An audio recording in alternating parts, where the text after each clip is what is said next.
Halo, Sobat YouTube semuanya. Selain informasi mengenai akan diluncurkannya sejumlah model baru Hyundai, pada acara Investor Daily Summit banyak informasi lain terkait industri otomotif Indonesia. Hal ini disampaikan langsung oleh Agus Gumiwang Kartasasmita, Menteri Perindustrian Republik Indonesia, Menperinri.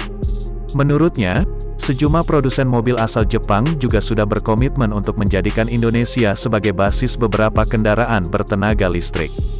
Ini merupakan lanjutan dari hasil pertemuan yang telah dilakukan Kementerian Perindustrian, Kemenperin, dengan sejumlah prinsipal otomotif di Jepang pada Maret tahun 2021 lalu. Para prinsipal itu berkomitmen untuk menciptakan investasi baru di Indonesia. Seperti Toyota Motor Corporation yang akan investasi sebesar Rp28,3 triliun hingga tahun 2024, kata Menteri dalam pemaparannya di acara tersebut. Toyota Kijang Innova Hybrid dirilis tahun depan. Dalam pemaparannya itu, Agus juga membeberkan tentang sejumlah rencana produksi mobil hibrid di Indonesia. Satu di antaranya Toyota Kijang Innova Hybrid yang akan diproduksi mulai 2022. Paparan ini tentu saja menguatkan informasi sebelumnya dari pihak Bob Azam, Direktur Administrasi, Korporasi dan Hubungan Eksternal PT Toyota Motor Manufacturing Indonesia, TMMIN. Beberapa waktu lalu ia pernah menyatakan jika Toyota sudah siap untuk memproduksi kendaraan hibrid.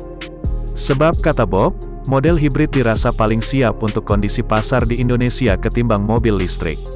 Ini kita sudah lihat model-model apa saja yang bisa dijadikan hibrid. Sayangnya baik Agus maupun Bob belum bisa memberikan informasi lanjutkan mengenai kapan Toyota Kijang Innova Hybrid 2022 ini akan mulai tersedia di dealer-dealer resmi Toyota se-Indonesia.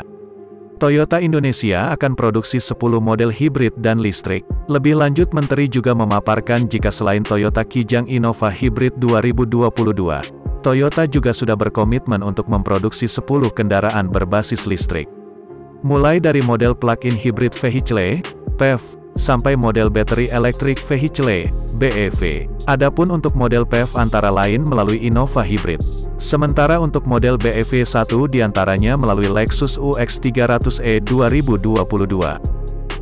Nah demikianlah informasi otomotif terbaru dari kami, semoga informasi barusan bermanfaat dan bisa menjadi bahan referensi. Dan jangan lupa untuk terus mengikuti kami agar tidak ketinggalan info otomotif terbaru, dengan mengeklik tombol subscribe.